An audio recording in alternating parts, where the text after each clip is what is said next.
If you want your copywriting to generate response, to generate leads, customers, sales, profits, you have to be willing to ask for it. You have to be willing to ask your prospect to take the action that you want them to take. And I think that that is why Ask for Action makes a perfect final episode to this essential copywriting skills series. So if you do everything right, but you don't ask for action, you're not going to get that response. You're not going to get the money. You're not going to get the sales. And so that's what we're going to talk about in today's episode to round off this essential copywriting skills series. It's time to ask for action. So in my teaching, I often teach that you can learn techniques and tactics. You can learn, how headlines are structured. You can learn headline templates and all of that. And that's great. That's well and good. And those can be useful. But it's nowhere near as powerful to learn that stuff as to learn the underlying strategies and even deeper foundational principles that lead to success. Because if you change your principles, it'll change the way that you do strategy and techniques and tactics, and that can make a gigantic shift in the results that you're getting.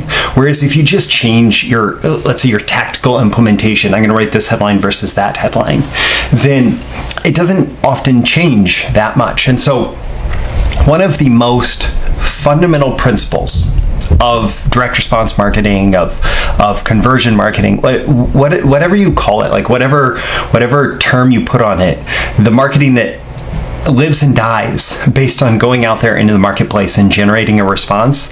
Well, one of the fundamental principles is that your copy, your marketing must generate response to be successful. It's measured. Its success is measured by the response it generates. Now, I will say that that's not always a sale, and it doesn't always have to be a sale, but you always want it to be a step forward in the buying process. So you could have a sales team that actually closes sales for you, but your copy's job might be to get calls booked with the sales team.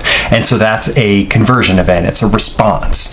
It's an action that the prospect needs to take. Even the whole idea of getting someone to click like a banner ad, a Google ad, a native ad, space advertising, whatever, getting them to click through to the next page or click on your Facebook ad, or, dive deeper into your Facebook ad by clicking that see more link, or, whatever it is.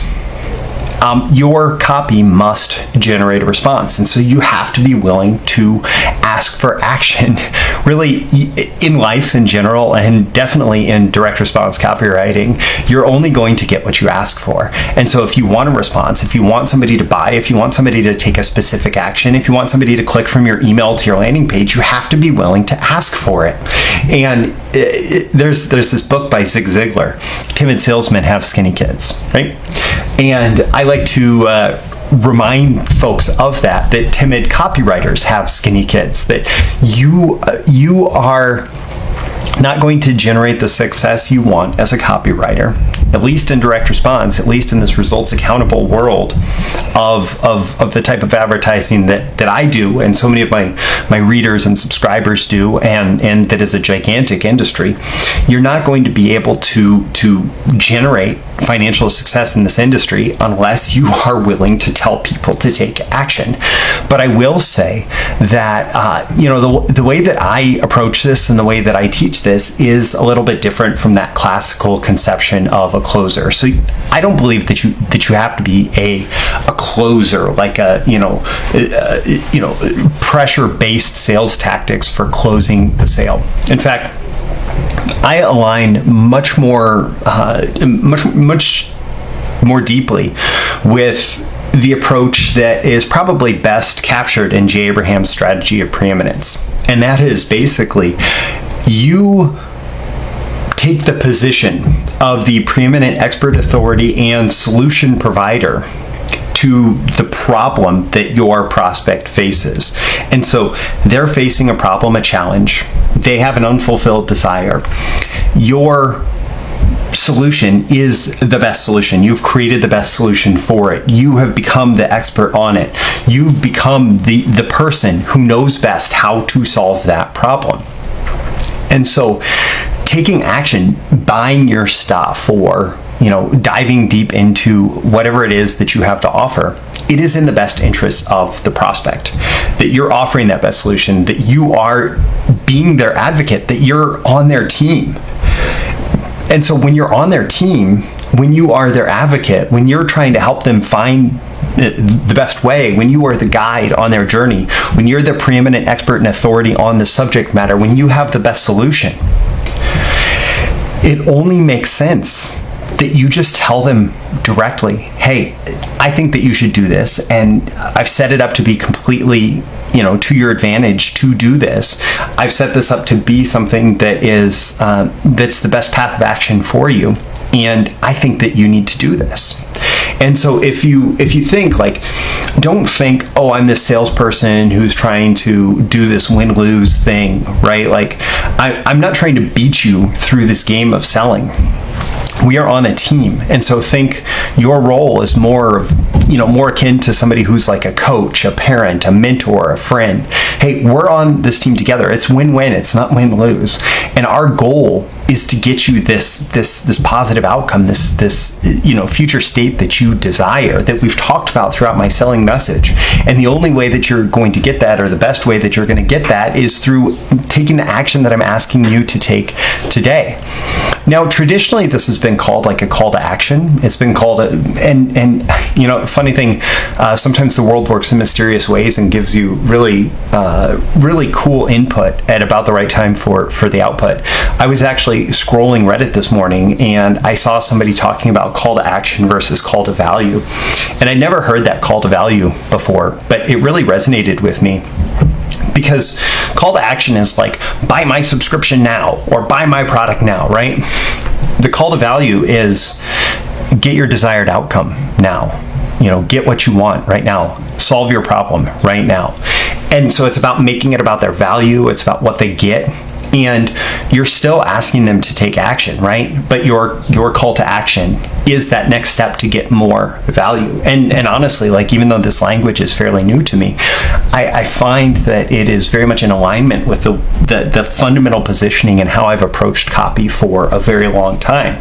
That, hey, I've laid out this sales case, basically, this decision-making case for why this is your best possible decision. And at this point, hey, it's up to you, but if you do this, you're going to get this thing that you're only here with me at this point because you essentially implicitly agreed this is what you want, this is the value that you want.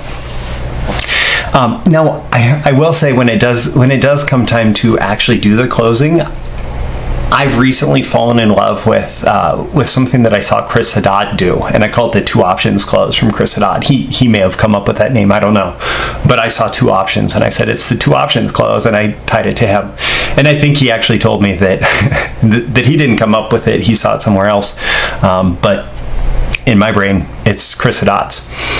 So option 1 essentially is, hey, forget everything that I've just told you. So this person has just gone with you through the entire sales pitch, and you've essentially laid out, hey, you have this problem or challenge that you want to have solved, and I'm going to promise you a solution here, and you know why it's agitating, you want why it needs to be solved now, you understand that there are other solutions out there in the marketplace, but they're invalid, they're not good enough, they're not ideal solutions, but I figured out what the ideal solution is, and I put it together for you, and I packaged it up in this offer for you, and here it is, and I'm asking you to take action.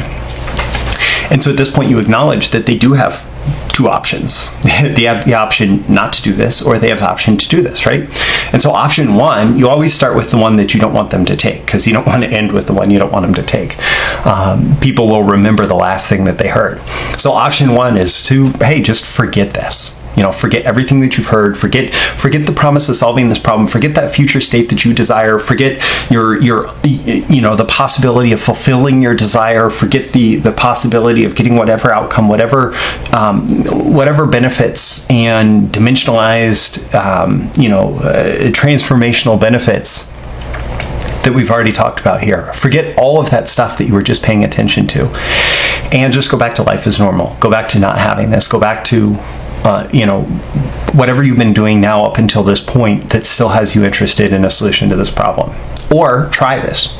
Try it at no obligation. Option 2 is to try it at no obligation. Try it on these advantageous terms. Just give it a try and see how it works for you. See how you can make this work to actually solve your problem. See, what this will do for you.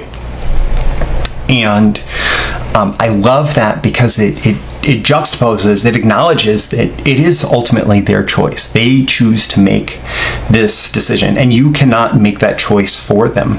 But you are saying, hey, this is your best option 2, that I believe is your best option. You should do it, and it's time to do it now. And I really like that. I've been leaning on that recently in my copy in order to really seal the deal in terms of asking for action.